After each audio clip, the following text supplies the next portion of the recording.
Bonjour, bienvenue à l'Atelier du Meeple, mon nom est Martin et aujourd'hui on regarde mon top 10 des jeux que j'ai joués en 2023.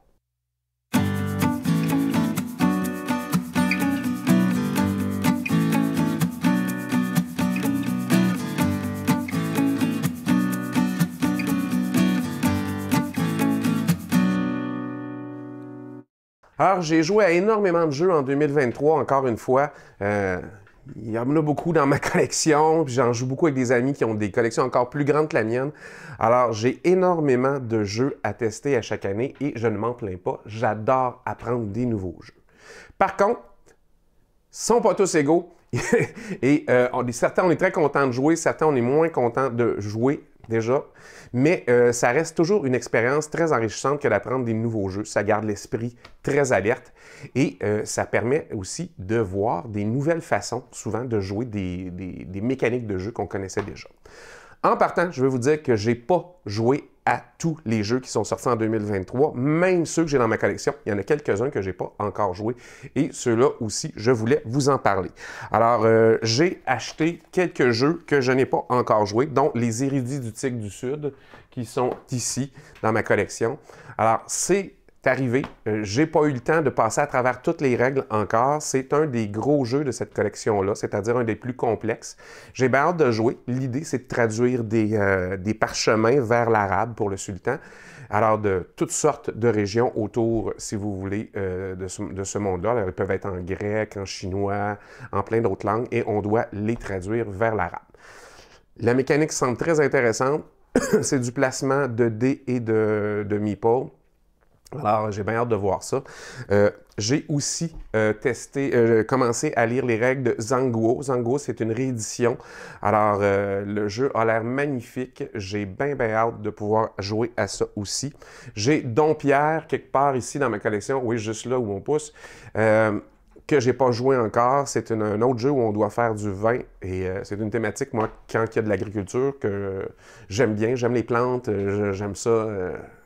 jardiner un petit peu, mais pas beaucoup, pas assez pour partir une semence de quoi que ce soit, mais j'aime bien être entouré de verdure, alors j'ai bien hâte de tester celui-là aussi.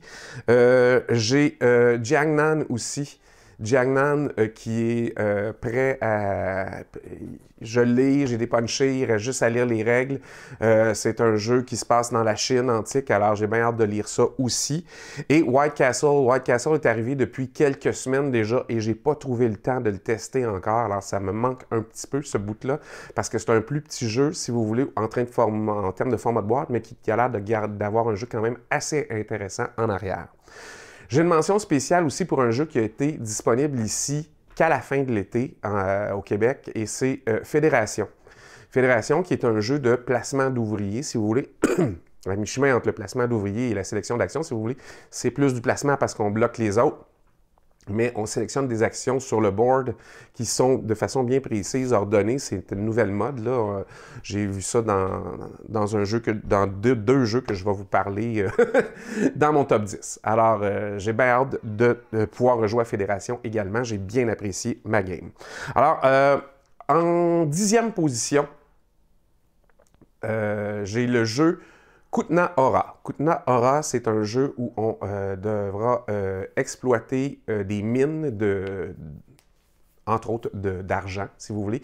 Ça se passe au Moyen-Âge, ça se passe en Europe, ça a l'air très standard, mais il y a tout un système de fluctuation de marché dans ce jeu-là qui est super intéressant. Et il y a une très belle production de chez Czech Edition Games qui se sert de Rewood. Alors, c'est si vous voulez, du recyclage de bois pour faire des petites pièces qui sont magnifiques, très détaillées. C'est vraiment peut-être un bel avenir pour le jeu de société que de se lancer dans le plus vert, un peu comme ça. Et le jeu est très intéressant aussi. Kutna Hora. La boîte a l'air de rien comme ça, mais c'est vraiment... ça fait déjà quelques parties que je fais et je pense qu'il va monter dans mon top 10 de ce qui est sorti en 2023 parce que vraiment, c'est très intéressant. En 9e position, un petit jeu solo de chez Garfield Games, Legacy of You. J'ai beaucoup aimé le gameplay. J'ai pas eu le temps de finir la campagne, mais j'ai bien hâte de prendre un peu de temps puis de rejouer à Legacy of You. C'est toujours magnifiquement illustré par Sam Phillips. C'est un jeu de Shem Phillips et McDonald's, je pense, je ne suis pas sûr pour celui-là. Mais vraiment un beau jeu, bien fait. C'est de la gestion de ressources, du placement d'ouvriers, de la gestion de main de cartes. Tout ça dans un jeu solo, c'est super bien imaginé. J'ai beaucoup aimé mon numéro 9 avec Legacy of You. Mon numéro 8. Mon numéro 8, c'est un petit jeu de cartes qui s'appelle Knar, qui est un jeu à thématique viking. C'est simple, c'est une course au point. Il faut se rendre, le premier qui se rend à 40 points déclenche la fin de la partie. C'est vraiment un jeu de gestion de main, de combo et de remplir des petits contrats qui sont, si vous voulez, des expéditions. Et tout ce qu'on fait, c'est bâtir notre équipage et dépenser notre équipage pour faire ces expéditions, les envoyer pour récolter les points et les bonus. C'est un très bon jeu. Si vous n'avez pas joué à Knar, c'est une petite perle de cette année. Je vous le conseille vivement. En 7e position, j'ai mis le jeu Expédition. Expédition qui est un jeu de chez Stonemaier Games, qui est dans le même monde que Scythe, mais qui n'est pas du tout Scythe. Ça ne se joue pas pareil du tout. Mais le jeu est beau. Le jeu est très intéressant. Le jeu est un petit peu long pour le gameplay, mais ça reste très le fun à jouer pareil. Alors, il y a une portion de découverte. Puis c'est vraiment de la sélection d'actions. Il y a 3 actions et vous devrez toujours en sacrifier une des 3 pour arriver à jouer à Expédition. Alors, vous ne pourrez jamais faire les 3 actions, à moins qu'il y ait des bonus sur les tuiles qui sont découvertes à un moment donné. Alors, c'est un jeu qui demande un peu de réflexion, beaucoup d'opportunisme.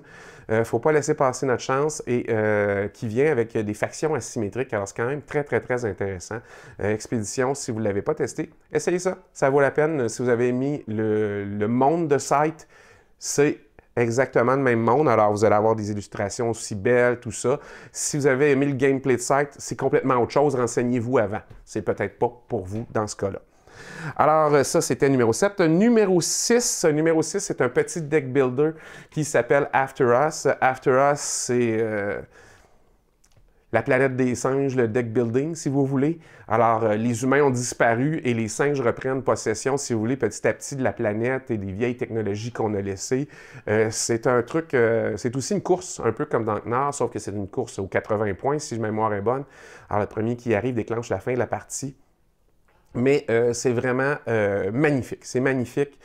C'est un petit deck building facile à montrer aux gens, qui a des mécaniques très simples. Évidemment, c'est du deck building, qui fait quelques affaires un peu différemment. C'est super intéressant. Et vraiment, c'est un jeu qui... on se dit pas, mon Dieu, que c'est long, arriver à la fin de ce jeu-là. Ça marche bien, ça roule bien, et le jeu est illustré magnifiquement par Vincent Dutray, encore une fois. Ce gars-là fait rarement des jeux laids. Hein, entre autres, j'en ai un ici, là, Lewis and Clark, qui est illustré par lui. C'est toujours le fun, jouer à ce jeu-là, juste pour voir, si vous voulez, les illustrations tout le temps. C'est vraiment magnifique.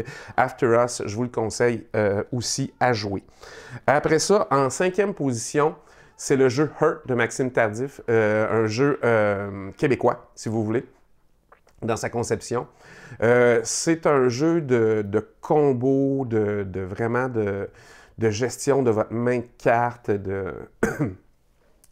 C'est un jeu de sélection d'actions. Il n'y a que 4 actions et vous faites l'action en même temps que tout le monde. C'est-à-dire que le joueur dont c'est le tour va faire l'action à son plein potentiel et tous les autres joueurs peuvent suivre en même temps et faire une action, même si elle est un peu réduite. Alors, c'est un jeu qui va vite, qui se place facilement, qui a énormément de rejouabilité et qui est magnifique avec des photos de plantes, d'îles, de paysages. C'est vraiment super à voir. Moi, j'ai beaucoup aimé Hurt. J'ai joué dernièrement. C'est vraiment assez joli. C'est plaisant. Les gens aiment ça, en redemandent souvent, fait que ça vaut la peine. En 4e position, on continue à faire de l'alcool avec le jeu Distill. Distill, c'est un jeu, étonnamment, de push your luck. C'est-à-dire que vous allez mettre des ingrédients, vous allez les brasser, et pour faire l'alcool, on va enlever la carte du dessus et la carte du dessous, qui représente souvent la partie supérieure qu'on enlève dans les grandes cuves d'alcool et le fond qu'on ne veut pas ramasser. Alors, vous avez toutes sortes de façons de mitiger la chance dans ce jeu-là. Alors, ça vaut la peine de bien regarder les actions bonus que vous pouvez faire en allant chercher tel type d'ouvrier ou tel type d'amélioration dans votre distillerie pour qu'il y ait de moins en moins de chances dans vos choix. Et il y a 7 rounds et vous allez faire seulement 7 cuvées d'alcool différentes, mais ça va être à vous de maximiser au maximum tout ce que vous pouvez faire là-dedans. Alors, c'est un truc à bonus à aller chercher, vous pouvez faire vieillir des trucs dans votre cave pour les vendre plus tard, parce que vous allez en faire que 7, mais vous pouvez en vendre plus qu'un par round, fait que ça devient très intéressant à ce niveau-là, ça débloque d'autres bonus. C'est vraiment Distill, un jeu que j'ai très apprécié et qu'il faut que je ressorte bientôt. Chez Paverson Games sont en train de faire une extension. On ne sait pas encore si ça va être traduite en français. Moi, j'ai les jeux en français, mais il y a toute une extension qui s'en vient. C'est un petit pack de cartes qu'on rajoute encore. C'est en fait plus de ce qu'on aime d'ordinaire. Distill, numéro 4, je vous le conseille vivement. Numéro 3, c'est un jeu que j'ai testé parce que j'ai joué avec des gens qui l'avaient kickstarté, alors que je vais devoir, moi, attendre la version qui va sortir au mois de mars. C'est Nova Roma. Nova Roma, c'est un jeu de placement d'ouvriers sur une grille qui vont sélectionner 2 actions, évidemment, à la croisée. Puis si vous avez plus qu'un ouvrier dans la même rangée, vous êtes dans la même rangée que l'empereur, eh bien, ça va bonifier votre action. Vous allez la faire à plus haut niveau. C'est évidemment sur l'installation de ce qui serait la nouvelle Rome à Constantinople, si vous voulez. Donc, on développe la ville, on navigue, il y a des courses de chars, il y a des personnages que vous pouvez aller chercher pour vous aider davantage dans vos entreprises. Vous devrez développer votre parcelle de terrain. Il y a tout ce qu'il faut là-dedans pour que j'aime le jeu, c'est-à-dire une vraie salade de points qui va chercher un peu n'importe quoi comme complément à ses actions de base. C'est vraiment très bien fait. Et c'est illustré par Demico. Demico qui a fait toute la série du Royaume de l'Ouest, du Tigre du Sud, de la Mer du Nord. Alors, qui est dans tous les jeux de Valeria aussi, qui fait ces illustrations-là. Alors, c'est des illustrations que j'aime bien, qui sont très typées, ça ne plaît pas à tout le monde, mais moi, je trouve que ça a un genre très intéressant et que ça va très bien avec le jeu, encore une fois. Ça fait des personnages avec des mines patibulaires ou rigolotes très intéressantes. Vraiment, Nova Roma, bien hâte de pouvoir me le procurer pour rejouer encore une fois. Alors, en deuxième position, c'est un jeu de chez Stonemaier Games. Je ne pensais pas mettre un jeu de chez Stonemaier Games un jour si haut. Mais moi, j'ai bien aimé jouer à Apiary. Un nouveau jeu chez eux où on place des ouvrières parce que c'est des abeilles qui vont augmenter en puissance à chaque fois qu'elles sont poussées par l'ouvrière adverse, si vous voulez. Donc, elle vous revient et elle augmente en puissance pour faire des actions encore plus bonifiées. C'est très bien fait, c'est rapide, c'est pas un jeu qu'on se dit « Mon Dieu, c'est long, on n'en verra pas à la fin ». Au contraire, la fin, à un moment donné, se précipite de façon abrupte. Il faut que vous soyez vigilant parce que aussitôt que les abeilles se retirent, après avoir atteint leur niveau maximum, elles vont hiberner et quand les cases bonus d'hibernation sont faites, et voilà, c'est la fin. Alors, c'est vraiment intéressant. C'est beau aussi, le jeu est assez beau.